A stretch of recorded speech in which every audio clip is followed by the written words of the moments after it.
Hi, I'm Dr. Rod Shaw of Math Plus Academy, and this math treat is a magical grid. This, I think, is just incredible, and I'm very excited to share it with you. It turns out if we take a square matrix of dots like this, a square lattice of dots, you can make it as big as you like, and we start drawing some polygons on here, we can actually compute the area of the polygon just by counting dots. I find this completely magical. So let's start with a simple shape, maybe a triangle, and I'll show you exactly what I mean. So pick 3 dots on here and make yourself a triangle. Maybe I will choose this dot here in the corner, this one here at the bottom, and that one there, right? And then I'll just connect them up. And you'll notice as I draw this line, it goes through one of the dots. Here we don't go through any dots, and there we don't go through any dots. All right. Now, like I said, to find the area of this is not that simple. It's not easy to figure out where my base and my height are and what those lengths would be. So hard to use half base times height here. You could try and kind of estimate the area on the inside. We're going to say that the distance between these 2 dots is 1. So a square like this has an area of 1 square unit. You can see there's 1 here, 1 there. There's almost 1 here, almost 1 there. So that's about 4-ish. Maybe you can kind of think about 5 up there, 6. So maybe this thing has an area of 6-ish, but very difficult to compute exactly. Another way you could try to figure it out is to think about the whole shape here, the bounding rectangle, or in this case a square. We know the area of that. So the area of this whole thing, it's 4 units wide and 4 units tall, is 16. So that triangle has to be less than that. And you can kind of eyeball it and say, well, it looks like it's about half-ish. So somewhere between 6 and 8 is probably a good estimate. But if I just count the dots on the perimeter, so we're going to count dots on the perimeter and dots on the interior. P for perimeter, I for interior. So let's see, 1, 2, 3, 4 dots on the perimeter. And 1, 2, 3, 4, 5, 6 dots on the interior. Would you believe that with some very simple math, I can take these 2 numbers and figure out the exact area of that triangle? Let me see. So we got 4 there. I'm going to tell you that I have computed the area to be 7 using just these 2 numbers. Now that to me is magic. That means you could have drawn your own triangle without me looking at it, and if you had just told me how many dots you have on the perimeter and how many you have on the inside, I can tell you the area of it without looking at it. Truly magical stuff.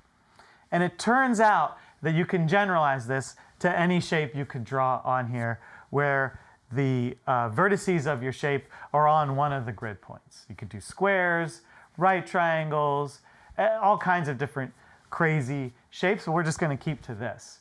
Now I will leave it as an exercise to you to verify that the area of this thing is 7. Remember, I think probably the easiest way to do it is to say the whole thing is 16 and then like take off this triangle right here, which has a height of 4 and a width of 2, so you can figure out its area pretty easily.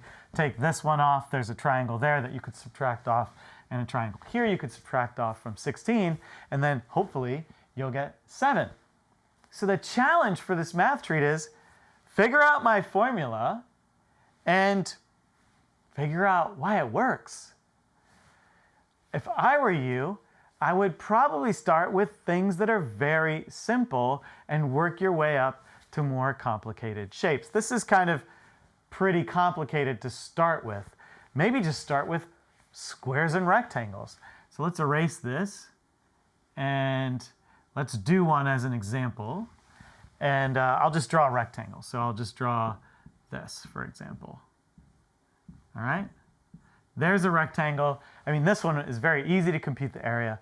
But let's just count the dots in the perimeter. 1, 2, 3, 4, 5, 6, 7, 8, 9, 10. 10 perimeter dots. 2 on the interior. And I can tell you the area of this shape using these 2 numbers is 6.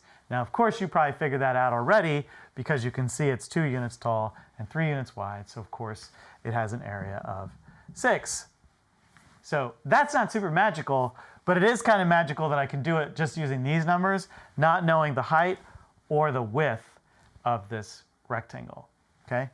That means, I think that means any shape you can draw with 10 dots on the perimeter and 2 on the interior will have an area of 6. That is also crazy and amazing. But maybe start with rectangles, see if you can figure out the formula and convince yourself that it at least works for rectangles. Then maybe move on to like right triangles.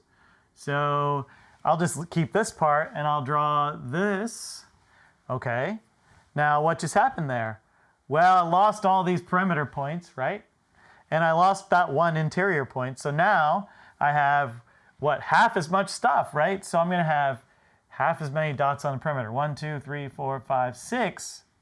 Wait, 1, 2, 3, 4, 5, 6. Ooh, not exactly half. Surprise. Okay, cool. 6 and 1 on the interior. And again, using my simple formula, I believe the area of this thing is 3.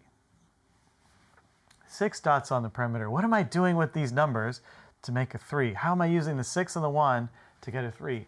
Or a 10 and a 2 to get a 6? So think about what's going on there. But maybe right triangle is next. You might even draw like a really simple right triangle like that. Start with that. Maybe take that and work your way up to this. What's the area of that one? They both have 3 dots on the outside on the perimeter and no dots on the interior. I think that's going to mean they have the same area. Is that surprising? I don't know. You think about it. So that's the math treat for this week. Explore this. See if you can figure out my formula. Play around with rectangles and triangles. And as always, start somewhere that makes sense for you and then just have fun playing with the math.